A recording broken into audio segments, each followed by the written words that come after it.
Good afternoon. Hello, everyone, and welcome to another Balance Your Productivity live broadcast here every Wednesday at 4:30 on Facebook Live. If you can follow my page, then you'll get the notifications of when I go live, and you'll also be able to catch up on the recording of the broadcast. So thank you for watching, and do feel free to share this. Each week I'm sharing information on a particular topic around how you can learn and work in a more productive way, and helping you to get on top of some of those time challenges that we all have. So if you have any questions, then do pop them into the comments and I can answer them either if they come up in the live session or afterwards if you're watching the recording. So my name is Claire Evans and I'm a time management, productivity and balance coach. So this topic I want to cover, and it's something that's come up a few times in the week recently when I've been working with people, is around creating a structure for your week. So creating your weekly plan. And it's one of these areas that people are always looking for is how they create that structure when they've got things going on and they're lacking that routine, or they have some things that they plan, but they just need something that's going to give them a sense of being in control of what they're doing and when, and trying to manage everything that's going on all the time. And having a weekly plan can really give you a sense of order so that you know what you're doing, where you're meant to be, and you can plan your day and feel much more by the end of it, you know what it is that you need to be doing on a daily and a weekly basis. So using a weekly plan is going to give you this. And one of the plates that I use is a weekly planner that provides you with a one-stop planner and to-do list. And it also outlines your overall goals, so that's something that you can also stay focused on. It's one of those things that we write up our goals at the beginning of the year, we do them during the year. You have all these great intentions, you put them to one side and forget about them until it gets to when next doing a review or at the end of the year. So if you have them there in front of you, you're looking at them on a regular basis, and it helps to manage what you're doing and helps you to achieve your goals because you have them there and you're working with them all the time. So if you don't have a planner that you use already and you'd like a copy of Weekly Planner, then just drop me a message, put yes please in the comments, and as long as I've got your email address, or send me a message, I will send it over to you. It's useful when you're working with any form of weekly planner, and a lot of planners, the ones that you can get that are sort of ready printed up, will have things such as goal setting, but understanding what your roles and responsibilities are. And these have an impact on how much time you have available, both in work and in your personal life. For instance, as well as your job role, you may have a role as a partner, a parent, a friend. You may also use some of your time volunteering, or you may be a carer. And that all has an impact on how much time you actually have available and how you need to plan your time within the week. So you may also want to break down some of your responsibilities into different areas, whether that's at work or at home. So, for instance, you may have a role as admin, working with clients or customers, working on particular projects, finance, marketing. These may be different roles, particularly if you're running your own business. You have that you need to find time for throughout the week. So, looking at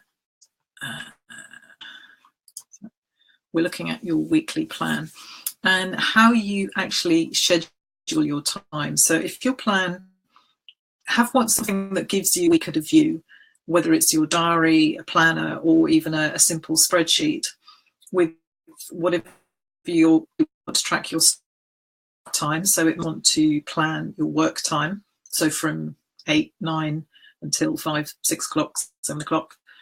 Or you might want to plan the whole day, particularly if you have these roles and responsibilities outside of work.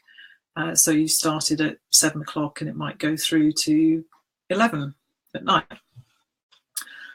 Looking at the week as a whole, the first thing you need to plan in is all of those non-movable events that occur throughout the week. So whether that's meetings, certain appointments that you have. And if you plan your week, either first thing on a Monday, beginning of the week, so you can plan your week out, or perhaps you prefer to do it on a Sunday evening so that you're setting yourself up for the week.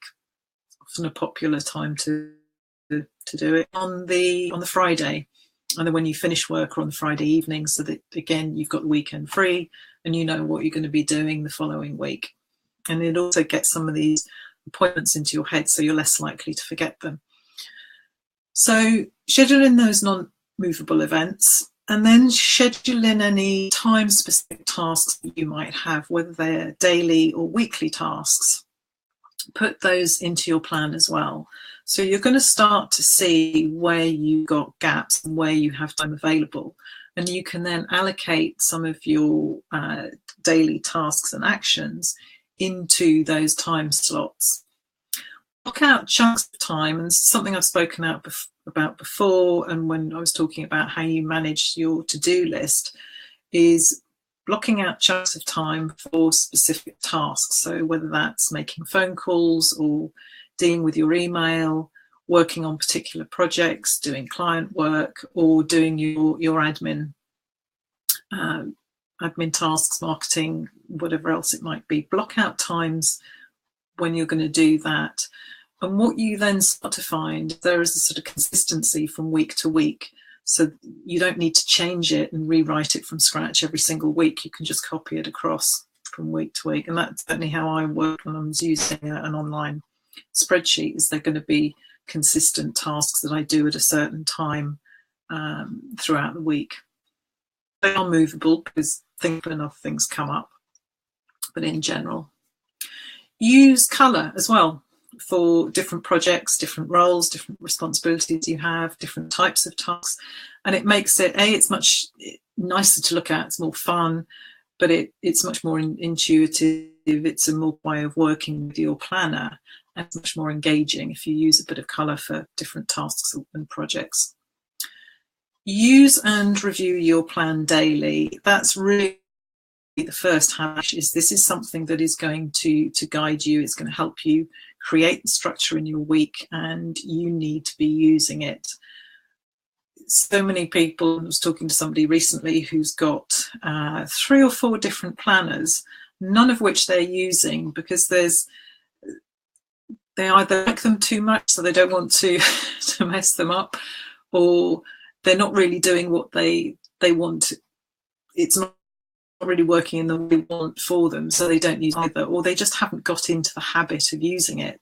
They get a planner, they get their diary with their week at a view, great intentions, and then don't use it. That's one of the first habits to establish, is planning on a daily basis and getting consistent with it. So even if that's a case of the very appointment that you have, you set a reminder, you have an alarm for your planning time at the beginning of the day or at the end of the day, or whenever your preference is for doing that.